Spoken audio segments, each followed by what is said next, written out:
दोस्तों ये कहानी है दो ऐसी लड़कियों की जिनके साथ कुछ लड़के बार बार जबरदस्ती करते हैं, लेकिन उन दोनों लड़कियों ने हार नहीं मानी और उन सब लड़कों से एक एक करके अपना बदला लिया। चलिए जानते हैं कैसे। तो कहानी की शुरुआत में हम अगले दिन जैसन उन्हें बस स्टॉप पर लेकर जाता है, क्योंकि कैटी और नैन्सी को स्टडी के लिए एग्रीकल्चर फार्म जाना था, जहाँ पर जैसन इन दोनों के साथ ही न्यूयॉर्क जाने वाली बस का वेट करने लगता है। कैटी जैसन को ये कहते हुए वहाँ से जाने के लिए कहती है कि अब वो यहाँ से चली जाएंगी और फार्म पहुँचकर उन्हें मैसेज कर देगी, जिस पर जैसन उन्हें कोड वर्ड इस्तेमाल करने के लिए कहता है, जिससे कि वो समझ सके कि वो लोग सेफ हैं। कैटी कहती है कि मैं एप्पल वर्ड यूज करूंगी, लेकिन जैसन कहता है कि तुम्हें हर बार अलग अल्फाबेट वर्ड का यूज करना है ताकि कोई तुम्हारे कोड वर्ड को ना समझ सके। यहाँ पर रोड से गुजर रहे दो लड़के कैटी और नैन्सी को देखते हैं। जैसन के यहाँ से जाने के बाद कैटी और नैन्सी एक रेस्टोरेंट में कॉफी पीने जाते हैं, जहाँ नैन्सी से बातचीत करने लगते हैं। यहाँ पर कैटी और नैन्सी उनको अपना नाम हैदर और रेप्ली बताती है। कैटी उन्हें बताती है कि हम न्यूयॉर्क के एग्रीकल्चर फार्म में स्टडी के लिए जा रही हैं, जिस पर जेड उन्हें कहता है कि हम भी उधर ही जा रहे हैं, अगर तुम आना चाहो तो आ सकती हो, हम तुम्हें फार्म तक छोड़ देंगे। लेकिन कैटी उन्हें उनके साथ जाने से मना कर देती है, और जब जेड और ल्यूकस वहाँ से जाने ही वाले होते हैं तो नैन्सी कैटी को उनके साथ जाने के लिए मना लेती है और वो दोनों उनके साथ चली जाती है। यहाँ से वो दोनों कैटी और नैन्सी को फार्म न ले जाकर अपने घर ले जाते हैं, जो कि एक जंगल के एकदम पास था। ये देखकर कैटी और नैन्सी थोड़ा घबरा जाती है और उन्हें तुरंत फार्म जाने के लिए कहती है। तभी घर से जेड और ल्यूकस की मॉम आती है, जो उन्हें बड़े ही प्यार से चाय पीने के लिए कहती है और उन्हें बताती है कि इसके बाद जेड और ल्यूकस तुम्हें फार्म छोड़ देंगे। अब जब वो दोनों चाय पी रही थी, तभी कैटी के पास उनके अंकल जेसन का मैसेज आता है, जिस पर कैटी उन्हें कोड वर्ड एप्पल लिखकर रिप्लाई कर देती है, जिससे जेसन समझता है कि वो दोनों सेफली फार्म पहुंच चुकी हैं। वहीं इधर ल्यूकस की मॉम उनको कुछ खाने के लिए देती है, जिसे खाते ही कैटी और नैन्सी को नशा चढ़ने लगता है, क्योंकि उस खाने में ड्रग्स मिला हुआ था, जिससे वो दोनों समझ जाती है कि उनके साथ कुछ गलत किया जा रहा है। इसलिए वो दोनों वहाँ से भागने की कोशिश करती है, लेकिन थोड़ी दूर जाकर वो बेहोश होकर नीचे गिर जाती है, जिसके बाद जेड और ल्यूकस उन्हें उठाकर वापस अपने घर में ले जाते हैं। अगले दिन जब उन्हें होश आता है तो वो दोनों खुद को जंगल में पाती हैं। उनके हाथ लोहे की जंजीरों से बंधे हुए थे। ये सब देखकर वो दोनों बहुत ज्यादा डर जाती हैं और हेल्प के लिए चिल्लाने लगती हैं। तभी वहाँ जेड आता है और उन्हें बताता है कि तुम जंगल की ऐसी जगह पर हो जहाँ दूर दूर तक कोई भी इंसान नहीं है, इसलिए तुम्हारे चिल्लाने का कोई फायदा नहीं है। कुछ देर बाद वहाँ बोरिस नाम का एक आदमी आता है, जो कैटी को उसका फोन दिखाता हुआ उससे कहता है कि तुम्हारे फोन पर किसी जेसन नाम के आदमी ने मैसेज किया है, जिसे तुमने पिछली बार मैसेज में उसको एप्पल लिखकर भेजा था। वो उन दोनों से इसका मतलब पूछने लगता है, जहाँ कैटी उन्हें बताती है कि एप्पल एक कोड वर्ड है, जिसका मतलब है कि वो लोग ठीक हैं। इसके बाद बोरिस जेसन को रिप्लाई करता हुआ लिखता है कि सब कुछ ठीक है, हम फन कर रहे हैं, और कोड वर्ड के लिए वो एप्पल भी लिखता है। इसके बाद वो लोग कैटी और नैन्सी को उनके सामने ही नहाने के लिए फोर्स करते हैं कि तभी वहाँ एक शेरिफ नाम का पुलिस ऑफिसर आता है, जिसे देखकर कैटी और नैन्सी उनसे मदद मांगने लगती है, लेकिन तभी उन्हें पता लगता है कि वो पुलिस ऑफिसर भी जेड और ल्यूकस के साथ मिला हुआ है। ये देखकर वो दोनों ज्यादा डर जाती हैं। यहाँ कैटी और नैन्सी उनको समझाने की कोशिश करती है कि प्लीज हमें यहाँ से जाने दो, हम किसी को कुछ नहीं बताएंगे,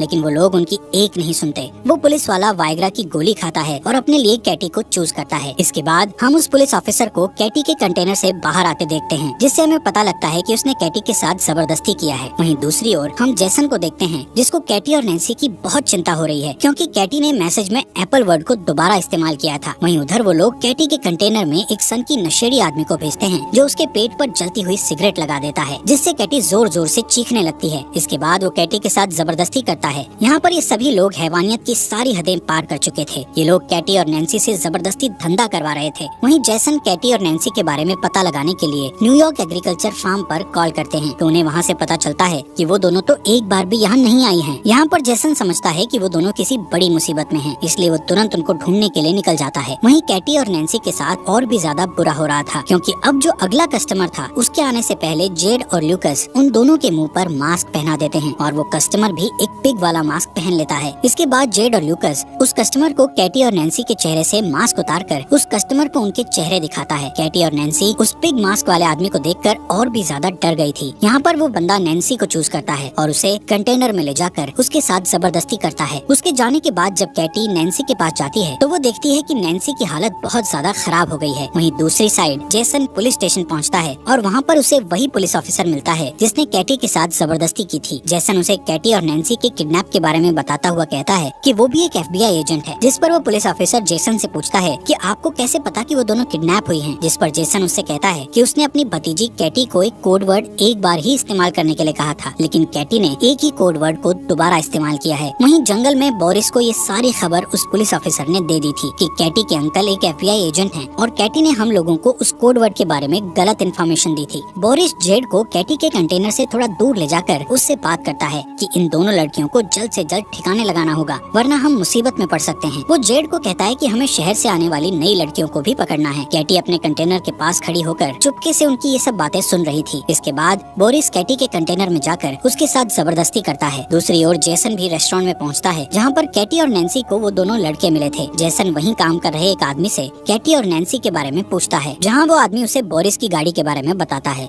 अगले दिन कैटी नैन्सी को बताती है कि वो लोग उन्हें मारने की प्लानिंग कर रहे हैं। तभी वहाँ जेड और बोरिस उसी नशेड़ी आदमी को अपने साथ लाते हैं जिसने कैटी के साथ जबरदस्ती की थी। वो उस नशेड़ी आदमी को कहते हैं कि हम दोनों जल्दी ही वापस आते हैं, तब तक तुम इन दोनों पर नजर रखना कि कहीं ये यहाँ से भाग न जाएं। उनके वहाँ से जाते ही कैटी उस नशेड़ी को अपनी ओर अट्रैक्ट करती है और उसे अपने साथ इंटीमेट होने के लिए उकसाती है। अब जैसे ही कैटी उस नशेड़ी के करीब जाती है तो कैटी उसके गले पर जोर से काट लेती है, जिससे उसके गले से खून निकलने लगता है और वहीं पर उस नशेड़ी की मौत हो जाती है। इसके बाद वो दोनों अपनी हथकड़ियाँ खोलकर वहाँ पर छुप जाती हैं और जब वो पुलिस वाला वहाँ पहुँचता है तो वो दोनों चुपके से उसकी गाड़ी लेकर वहाँ से निकल जाती हैं। यहाँ से वो दोनों एक मॉल में जाकर बहुत सारा अजीब सा सामान खरीदती है, जैसे हथौड़े, बहुत सारी कीलें, टेनिस बॉल और बहुत खतरनाक हथियार। इसके बाद वो मॉल के कैशियर के पास जाकर उससे बोरिस के घर का एड्रेस पूछती हैं, जिस पर वो उन्हें बोरिस के घर का एड्रेस बता देता है। वहीं जैसन बोरिस की कार इंश्योरेंस कंपनी में पहुँचता है और वहाँ पर उसे बोरिस के घर का पता मिल जाता है। यहाँ बोरिस अपने घर पर म्यूजिक लगाकर एंजॉय कर रहा था कि तभी वहाँ कैटी और नैन्सी आती हैं और टेनिस बॉल पर बहुत सारी कीलें लगाकर उसके मुंह पर मारती हैं, जिससे वो बेहोश हो जाता है और जैसे ही उसे होश आता है तो वो खुद को टेबल से बंधा पाता है। बोरिस उन्हें खुद को छोड़ने के लिए बहुत सारे पैसों का लालच देता है, लेकिन कैटी और नैन्सी को तो सिर्फ अपना बदला चाहिए था। यहाँ उनके अंकल जैसन भी बोरिस के घर के बाहर पहुँच गए थे। वहीं घर के अंदर कैटी और नैन्सी बोरिस से उस मास्क वाले आदमी का एड्रेस पूछती हैं, जिस पर बोरिस उन्हें उसका एड्रेस बता देता है। इसके बाद वो दोनों उसके पिछवाड़े में कीलों से भरा हुआ एक बेसबॉल घुसा देती हैं। बोरिस के चिल्लाने की आवाज सुनकर जेसन जल्दी से घर के अंदर जाता है, जहाँ पर जेसन को बोरिस मरा हुआ दिखता है। तभी उसे घर के पीछे गाड़ी की आवाज सुनाई देती है और जब तक वो बाहर जाता है तब तक कैटी और नैन्सी गाड़ी लेकर निकल चुकी थी। जेसन जल्दी से वापस पुलिस स्टेशन जाता है और उस पुलिसमैन से दोबारा कैटी और नैन्सी के बारे में पूछने लगता है। तभी जेसन कैटी को कॉल लगाता है तो उसे पता लगता है कि कैटी का फोन उस पुलिसमैन के पास ही है। अब इससे पहले कि जेसन कुछ कर पाता, पुलिसमैन उसके पीछे गन पॉइंट करके खड़ा हो जाता है। दूसरी ओर कैटी और नैन्सी एक चर्च में पहुंच जाते हैं, जहां हमें पता चलता है कि वो पिग मास्क वाला आदमी कोई और नहीं बल्कि इस चर्च का फादर है। इसके बाद नैन्सी एक बेसबॉल बैट लेकर वहां उसके पास पहुंचती है तो वो नैन्सी को एकदम से पहचान लेता है और तभी कैटी पीछे से उस पर बेसबॉल से अटैक करके उसे बेहोश कर देती है। वो दोनों उसे गाड़ी के पीछे बांधकर घसीटते हुए टाउन में लेकर आती हैं और वहाँ एक दुकान से माचिस और पेट्रोल खरीदकर उस पर पेट्रोल छिड़ककर उसे जिंदा ही जलाकर मार डालती हैं। वहीं जैसन को उस पुलिस वाले ने कैद कर रखा था। कुछ देर बाद वो दो नई लड़कियों को किडनैप करके वहाँ लाता है और जब वो उन लड़कियों के साथ जबरदस्ती करने लगता है तभी पीछे चुपके से कैटी और नैन्सी वहाँ आकर बेसबॉल से उसके सर पर अटैक करके उसे बेहोश कर देती हैं। जब उसे होश आता है तो वो खुद को कुर्सी से बंधा हुआ पाता है और उन दोनों से माफी मांगने लगता है। तभी कैटी गन में सिर्फ एक बुलेट डालकर उसे डराती है और वो दोनों बारी बारी से उस पर गन से शूट करने लगती है, लेकिन वो सभी शूट में बच जाता है, जिससे वो थोड़ा मुस्कुराता है। लेकिन अगले ही सेकंड में कैटी उसे फाइनल शूट करके जान से मार देती है। इसके बाद कैटी और नैन्सी वहाँ मौजूद दोनों लड़कियों को पूरी तरह से फ्री करके उन्हें जेसन को खोलने के लिए कहती है